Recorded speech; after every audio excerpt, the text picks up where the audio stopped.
Suite histoire de Palestine et Israël segment 2, de l'Empire byzantin à la domination ottomane.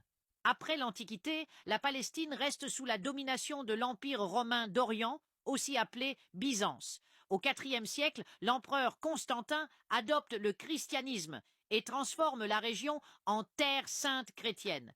Des églises sont construites à Jérusalem, Bethléem et Nazareth, et la Palestine devient un centre de pèlerinage chrétien. Mais au 7e siècle, un nouveau pouvoir émerge. En 638, les troupes du calife Omar, successeur du prophète Mohammed, conquièrent Jérusalem. La Palestine entre alors dans le monde musulman. Les musulmans reconnaissent l'importance religieuse de Jérusalem. Ils permettent aux Juifs d'y revenir et protègent les chrétiens en échange d'un impôt. Sur l'esplanade du Temple, ils construisent 2 monuments majeurs, le Dôme du Rocher en 691 et la mosquée Al-Aqsa quelques années plus tard.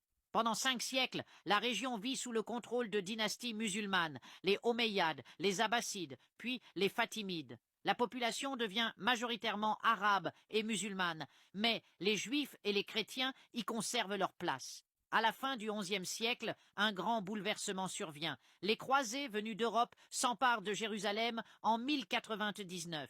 Ils fondent un royaume chrétien et massacrent de nombreux musulmans et juifs. Mais en 1187, le célèbre chef musulman Saladin reprend la ville et restaure l'autorité islamique.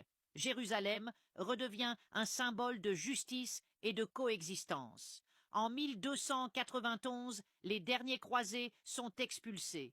La Palestine passe ensuite sous le pouvoir des Mamelouks, des guerriers musulmans venus d'Égypte.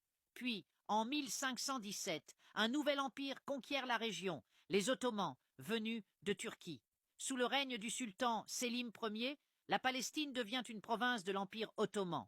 Les Ottomans règnent sur la région pendant 4 siècles. Ils favorisent la stabilité et la coexistence entre musulmans, chrétiens et juifs.